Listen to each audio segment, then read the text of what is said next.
Shooting it raw? Yes. Shooting it raw. What? Okay, so this is like a screenshot of the social sound interviews with a so it's a two photos next to each other, two people. Cliff, you're on the left, wearing an absolutely fantastic Day of the Dead style shirt. I really love it. And on the right is a very familiar face, laughing, smiling. Great shot. And underneath the banner says Jean Baptiste with Cliff Beach. And then it says Jean Baptiste interview with Cliff Beach, the SoCal Sound Sessions in Studio on YouTube. This is the image, right? Yes. Yeah, would you consider this a high point in your interviewing history? Yes. He's definitely the most decorated, almost EGOT, Oscar, Grammy, Emmy, Tony. He's got a lot. And it was just one of those things that happened by happenstance, being part of the radio station, and they asked me. And I don't get asked all the time, and I wanted to make it happen because I have so much admiration from him as an artist and what he's done. You know, he led a house band on television. I led a house band on television. So I saw a lot of parallels there. But what you see if you actually watch the videos, that like he just was what he was. He wasn't trying to be anything. Like, he literally came into the interview singing. And he sang my name so many times. And I felt like I was special just being there. But he was so genuine, and like he was so happy when I asked him questions that I really went deep into the questions and the catalog, just like you're doing, where it's like, it's not the same old interview that we always get. It was like, it was unique. You know, we were singing to each other and having a dialogue. And so, yeah, that was just exciting just to remember, because for a long time with therapy and other stuff, I'm just a person who like bulldozes all my wins. Because to me, it's like, well, if I haven't won a Grammy, then it's nothing. It doesn't exist from a music standpoint. And so for me, it was like to see this person, it was like, no, it's about, 3 years ago, I didn't have a radio show. And the year before that, I didn't have a podcast. And I started the book and the podcast in the pandemic because I didn't have any shows when we shut down. And so it was like all these things were inside me that I didn't know until they got activated by that opportunity crisis necessity. And it reminds me, when I look at that picture of how happy we are, that it was like, again, it has nothing to do with me. It just has to do more of, I said yes. I said yes to the opportunity. I said yes when I was scared. I said yes when I knew nothing about broadcasting and radio. I didn't. I said yes to interviewing someone who I would be intimidated by normally. But I said, no, he's just a person like me. He's a human like me. Yep. And if they think I can do it, why can't I do it? Nice. Let's do it, Until we make it happen. So that's what I look at that photo, and it reminds me, like, that was a good day. So what question emerged? So I kind of feel that sometimes it's like, okay, it's the chemistry, right? So I made reference to the book, that I co-authored called The 12 Dimensions of a Service Leader. And so what we talk about is service is just the energy between two people. Right. So right now I'm giving you a service. You're giving me a service. Right. Yeah. Similarly, when you were having that interview with Jean Baptiste, like things emerged that you would never have expected. Right. You can have your list of questions or whatever, but then there's like this magic of chemistry that's like, blah, where did that come from? And that's that audio burp that is actually beautiful. So can you remember one that happened? It's funny to call it an audio burp, but whatever it was, like that magical moment.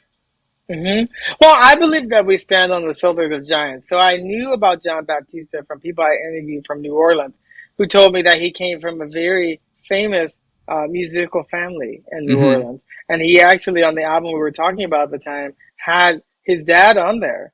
And so I asked him what that was like to have people from your family, because my family is very musical too, so to kind of understand that aspect of it, that it was like all his wins are because of like the paved roads that his ancestors created.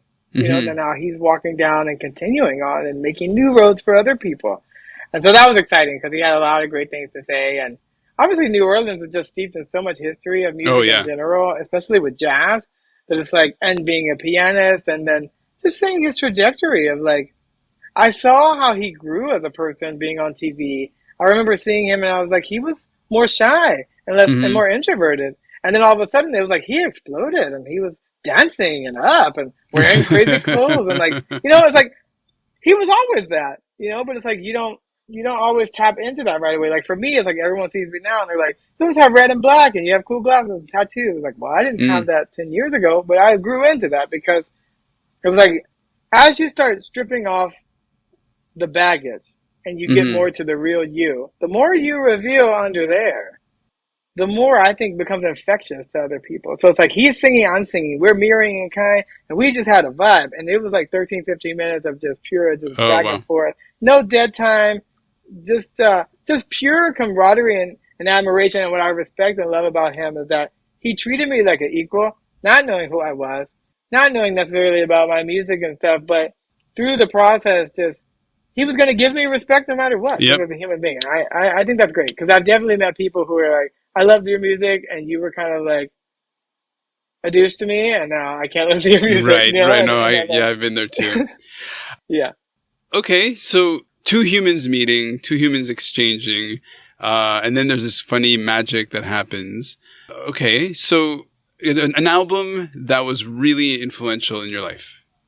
Oh, wow. An album that was really influential in my life. So many. That's such a hard question.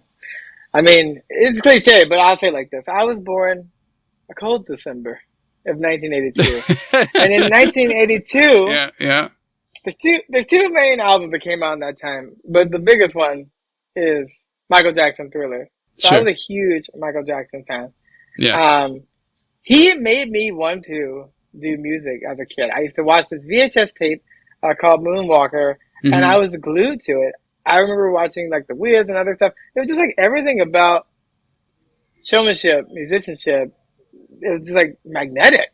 This Yep. person. I mean, I remember as a kid, he would stop primetime television to premiere videos. I've never seen that. I've also never seen a man come on stage that can make grown men cry. I mean, they just passed out. It was ridiculous. It was like Hmm. everyone was passing out at these concerts. And so, yeah, Thriller is Michael Jackson, but it's like it takes teamwork to make a dream work. So as I went to Berkeley, where I went to college, Quincy Jones studied there. Quincy Jones was integral to making Thriller great Hmm. because his jazz underpinnings and arrangements, he Hmm. had two main philosophies. One is that you need to have hooks within hooks within hooks. So the Right. bass has a hook, drum has a hook, keys has a hook, vocal has a hook, background has hooks. That's how you make a song that lasts and Wow. you want to hear over and over and over. At the same time, he had a rule: you can't polish doo-doo, which I also agree. Which means the inputs are as important as the output. So Right. you must have goodness going in there. Yep. And whenever they would play the music and Michael Jackson danced a certain way, they knew that was the hit. That's the one to go with. Nice. And so, but the thing is, what people don't know as a musician, if we have time, I'll give a short story. But basically, 1979, Off the Wall was an amazing album. The first Hmm. Quincy Jones Michael pairing after The Wiz. And what happened, which is great, the Grammys gave Michael he won one Grammy that year in a commercial break. He was so pissed that he felt like, man, this was a great album and I got snubbed. He said, my next album will be so good, they will have to give me multiple Grammys. Wow. He was one of the first to win 5, 6 Grammys a night, Mm. 3 years later. It drove him to do that. That's why I say again, like the oyster, those moments that are painful, sometimes you learn something in that moment and you use that as a catalyst Yep. to spring forward, which you would have never probably done the same way if you were like, oh, that never happened. So all those things that happen, you don't know why they work. When you zoom out years later, those pieces somehow start to fit together. The path is not linear, but eventually you get there. And I think you just got to use all that stuff because there's always a nugget of truth. There's always a nugget of lesson. There's always a nugget of something that can propel you forward if you choose to see it that way and frame it that way. Okay. So let me shift that question over. Book. What book do people have to read or see beyond your book to kind of that was really important Because to be a writer is a different kind of animal. So Sure. Can you think of a book that really got you, that shifted your thinking? Yeah, well, I always tell people one of the books in the mid 2000s while I was working on Holland America Cruise Line, cruising around the world. I read Rick Warren's Purpose Driven Life, which is a pretty big book. My mom ran the choir at his church, so it's a Christian book, but it went secular to all kinds of places because the book says it's not about you, which I like, but it really, to me, had a message of like, there are no mistakes. There's so many Mm-hmm. people that are born into certain situations and you feel like, oh, I was a happy accident or I wasn't meant to be here and that kind of thing. And that book really shifted my mindset in that way. That it's like, you don't get to choose where you come from, but you get to choose like how you feel about it. And there's nothing Mm-hmm. that you can do about the past or where you come from. So when you're looking forward, just know like that mindset isn't true. It's like to even be here, the millions of cells that have to go different places, sperm cells to get into that egg, to make it 9 months, to be born, that's like a miracle of its own. It's a total miracle. Yeah, if you see it that way, then, like we have $1 million bodies. It's like if it's functional and you can think and you can move, it's like, man, there's so many people that would love that and you Yeah. don't have that and take that for granted. And so that book really pushed me, again, purpose-driven life. I never thought about what's my purpose, what's my dream.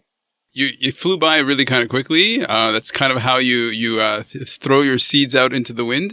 So what was the Yeah. book and what was the author again? Oh, sure. The author is Rick Warren, Okay. and the book is called The Purpose-Driven Life. Okay. Thank you for us slower people. I love it. Yeah, you know what it is Yeah. that I'm like super anxious, hyper, but also I listen to all my books at 2x speed. So I Oh. developed a very fast talking style. Okay. I absorb information. Like if they could go faster, I would do faster. Maybe you're just Spanish. What is it? You just talk fast. Yeah, That's right? the problem. I don't know. I'm trying to speaking with I like a bad it. Italian accent. Right? It's awesome. Yeah. I can't do accents either. But no, it's good. Yeah, even with public speaking, they're like, you have to slow down. And now I'm getting feedback. They're like, you finally learned to do it. So when people Nice. make me aware of it, I get super excited. But then I can say, no, I we're going like this. fucking love it. I love it. Okay. Look, we've covered your book. We've covered your CD. You've unleashed the power within for people, and you shared this amazing conversation you have with Jean Baptiste. Look, you have the floor for the last minute. How do you want this to be your testament? Not your testament, but how do you want to go out with a crescendo or something? I just want everyone to know, if you forget everything, remember this one thing. You are perfect just the way you are. And you don't have to be or do anything or be anything else than that. And so there's so many times where you're hearing all this outside negativity or other voices. It's the inner voice within yourself is the only guidance you need to listen to. But you have to be quiet to hear that because it gets drowned out because it doesn't yell at you. And I have this motto that I learned from Snoopy, from Charles Schultz. It says, do you. No one can say that you did you wrong because only you get to say. You're the captain of your own ship and the master of your own fate. You get to decide. You get to choose. Clifton, the beach man. Thank you. Yes. This has been great. I love these conversations and you delivered. Oh, this was awesome. Thank you so much. Oh, I'm so happy. So nice meeting you. Best of luck to everything and I'll be listening again.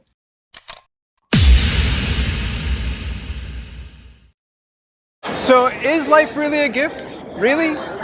Can you make every second count? That's the whole point of the podcast. So if you like what you've seen and you're inspired, because that really is my mission, then please give it a like, subscribe, and share. Shooting it raw? Yes, shooting it raw.